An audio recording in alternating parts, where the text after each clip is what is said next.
Good morning साथियों, welcome back to my YouTube channel. आज हम बात करते हैं स्पेशल पैथोलॉजी की कि स्पेशल पैथोलॉजी क्या होती है, उसके बारे में आज बात करेंगे। तो सबसे पहले मैं जो डिफ़ाइन करने वाला हूँ वो है रेस्पिरेटरी सिस्टम। और रेस्पिरेटरी सिस्टम के अंदर सबसे पहला ट्यूबरक्लोसिस या पल्मोनरी टीबी। क्या? Pulmonary TB. पल्मोनरी टीबी, ठीक है सर। अब हम बात करते हैं कि पल्मोनरी टीबी क्या होता है। Pulmonary TB is a chronic infection disease, chronic infectious disease that primarily affect the lungs but can spread to other organ.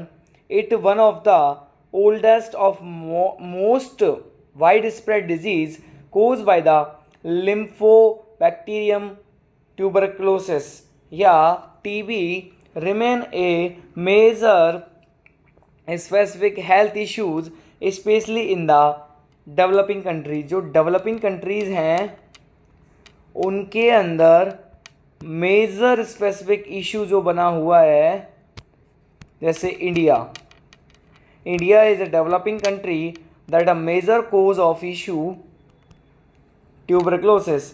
इसकी डेफिनेशन की अगर मैं बात करूं तो pulmonary TB is a contagious bacterial infection caused by the mycobacterium tuberculosis primary affecting the lungs and it characterized by the granuloma formation and tissue destruction। etiological risk factor, अब इसकी बात करते हैं हम। etiological risk factor positive organ तो तुम्हें पता ही है ऑर्गेनिज्म कि माइकोबैक्टीरियम ट्यूबरक्लोसिस है। रिस्क फैक्टर के अंदर और भी आ सकते हैं, HIV एड्स हो सकता है, माल न्यूट्रिशन हो सकता है, क्लोज कॉन्टैक्ट हो सकता है, एंड डायबिटिक मेलाइटस हो सकता है, स्मोकिंग है, एल्कोहल अब्यूज़ है, हेल्थ केयर वर्कर, ऑक्यूपेशनल जो वो होते हैं हैजार्डस होते हैं वो हो सकते हैं। अब मैं बात करता हूँ इसके क्लिनिकल मैनिफेस्टेशन की तरफ। तो टीबी का मतलब है ब्रीदिंग डिफिकल्टी है, परसिस्टेंट कफ होगा, ठीक है, हेमेटाइटिस कफ होगा in coming in blood, chest pain होगा, शॉर्टनेस ऑफ ब्रीथ होगी, अनप्लीजेंट वेट लॉस होगा, फीवर चिल्स आएगा, नाइट स्वेटिंग होगी, फटीग वेट लॉस होगा, जर्नल वीकनेस होगी, लॉस ऑफ एपेटाइट होगी। अगर मैं बात करूं इसके पैथोजेनेसिस के बारे में तो सबसे पहले जो पैथोजेनेसिस का पॉइंट आता है पल्मोनरी टीबी के लिए, सबसे पहले inhalation of tuberculosis bacteria and then second of bacteria reach in alveoli. इसको पैथोफिजियोलॉजी के रूप में भी लिख सकता हूँ मैं कि सबसे पहले क्या करेगा, बैक्टीरिया जो होगा वो इनहेल करेगा, जो मानव होगा वो इनहेल करेगा माइकोबैक्टीरियम ट्यूबरक्लोसिस को, वो एल्वेलाई तक पहुँचेगा और मैक्रोफेज की कंडीशन में आएगा।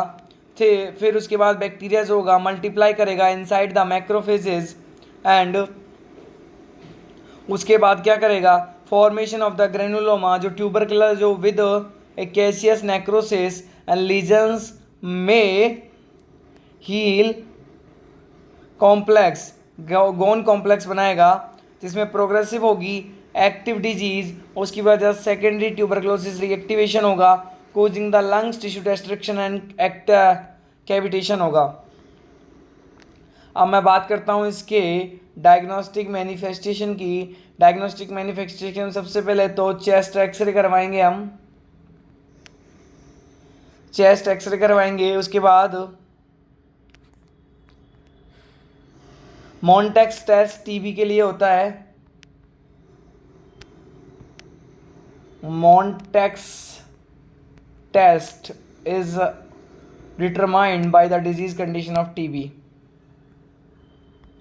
अब हम बात करते हैं स्पुटम कल्चर कराएंगे। ESR जो लंग्स इन्फेक्शन को कोज करता है, अगर ESR बढ़ता है तो CBC है, स्पुटम स्मीयर माइक्रोस्कोपी है। पैथोलॉजिकल चेंजेस की अगर मैं बात करूं तो tuberculosis produce the characterize granulomatous inflammation often with a caseous necrosis.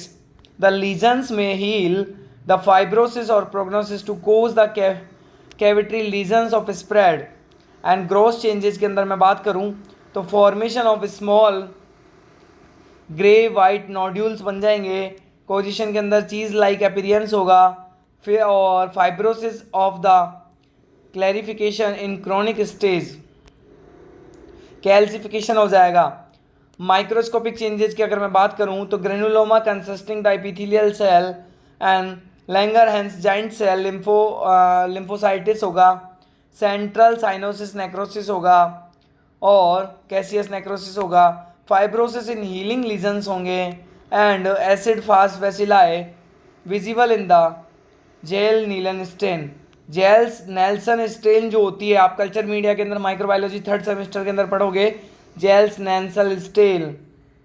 Primary TB जो होता है माइक्रोस्कोपिक चेंजेस कुछ नहीं है, स्मॉलिनियस है, येलोइश विड्रेड है, स्मॉल येलोइश वाइट है, ठीक है, गोन्स फोकस के अकॉर्डिंग आता है। सेकेंडरी टीवी के अंदर माइक्रोस्कोपिक चेंजेस के अंदर efficacy upper lobule contamination communication and Langerhans giant cells आएंगी।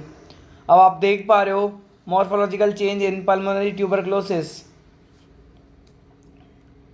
स्टार्ट हुआ, अर्ली लीजन बढ़ता गया, ठीक है, उसके बाद आप देख पा रहे हो ट्यूबरक्लोसिस की कंडीशन और ये पूरे लंग्स को कवर कर गया, माइलरी टीवी, और ये कैसियस नेक्रोसिस स्टार्ट हो गया। अब मैं बात करता हूँ लंग्स एब्सिस की। Lungs abscess is a localized collection of the pus within the lungs parenchyma resulting in tissue necrosis and cavity formation usually to microbial infection and definition। अब बात करते हैं हम lungs abscess is a defined in sulfur active necrosis of the lungs tissue leading to the formation of one or two more cavity, etiological risk factor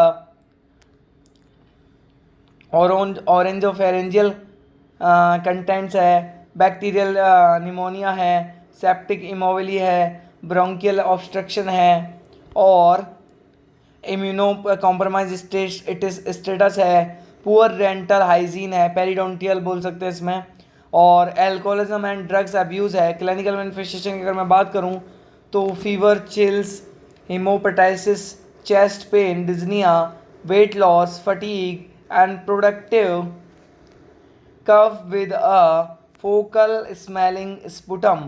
pathogenesis में तुम्हें पता ही है कि aspiration of the infected material, उसकी वजह से क्या होगा, बैक्टीरिया इन्वेड करेगा लंग्स टिश्यू के अंदर और टिश्यू नेक्रोसिस स्टार्ट होगा और कैविटी फॉर्म होगी, drained into the bronchus and heal by the fibrosis.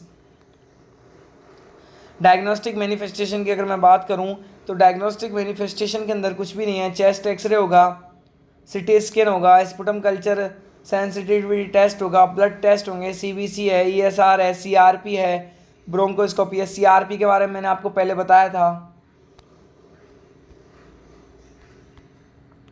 Pathological changes की अगर मैं बात करूँ इसके अंदर कि पैथोलॉजिकल चेंजेस के अंदर क्या क्या होंगे तो central necrosis and liquefaction of the lungs tissue and the formation and cavity filled with a pus and surrounding the inflammation and fibrosis, lungs changes होंगे, growth changes होंगे, cavity lesions with a thick fibrotic wall होगी और foul smelling होगी, yellow green pus होगी, surrounding by the congested inflamed lungs tissue होंगे। Microscopic changes की अगर मैं बात करूँ तो आप देख पा रहे हो फ्लूरेंट इंडिकेट कर रहा है इन्फ्लामेटिंग न्यूट्रोफिल्स है। सेंट्रल एरिया जो होगा वो नेक्रोसिस वो करेगा, न्यूट्रोफिल हो जाएगा। Surrounding the granulation tissue and chronic inflammation होगा सेल के अंदर। फाइब्रोसिस कैविटी वॉल होगी, जो कैविटी वॉल होगी उसमें फाइब्रोसिस हो जाएगा। Possibly bacterial contamination in the necrotic region. Morphological changes of the lungs abscess के अंदर आप देख पा रहे हो न्यूट्रोफिल एंड ग्रेलेमा होगा एक्यूट के अंदर, और सब एक्यूट के अंदर ग्रेनुलेशन टिश्यू आएगा। ग्रेनुलेशन टिश्यू फिर फाइब्रोटिक वो होगा, और फिर इसके अंदर क्रोनिक के अंदर तो pyogenic membrane of the fibrovascular membrane का फॉर्मेशन हो जाएगा, उसके बाद फाइब्रस कैप्सुलेटर कंडीशन आ जाएगी। अब मैं बात करता हूँ निमोनिया की।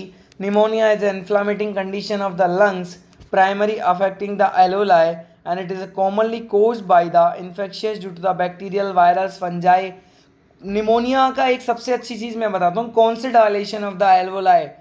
कॉन्सोडाइलेशन of the alveoli single short form में इसका इंट्रो हम बता सकते हैं। डेफिनेशन की अगर मैं बात करूँ तो pneumonia is defined as acute infection और inflammation of the lungs parenchyma particularly alveoli characterized by the consodilation and exudation of lungs। Aetiological risk factor के अंदर bacterial, viral, fungal, aspiration, smoking, alcoholism, chronic illness है, COPD, diabetes है और hospitalisation है, mechanical ventilator है। Clinical manifestation की अगर मैं बात करूँ तो उसमें फीवर है, चिल्स है, प्रोडक्टिव कफ है, परसिस्टेंट कफ होगा, चेस्ट पेन होगा, डिस्पीनिया होगा, फटीग होगा और मलेरिया होगा, ब्रीदिंग डिफिकल्टी होगी, शॉर्टनेस ऑफ ब्रीदिंग होगी, साइनोसिस इन सीवियर केसेस होगा।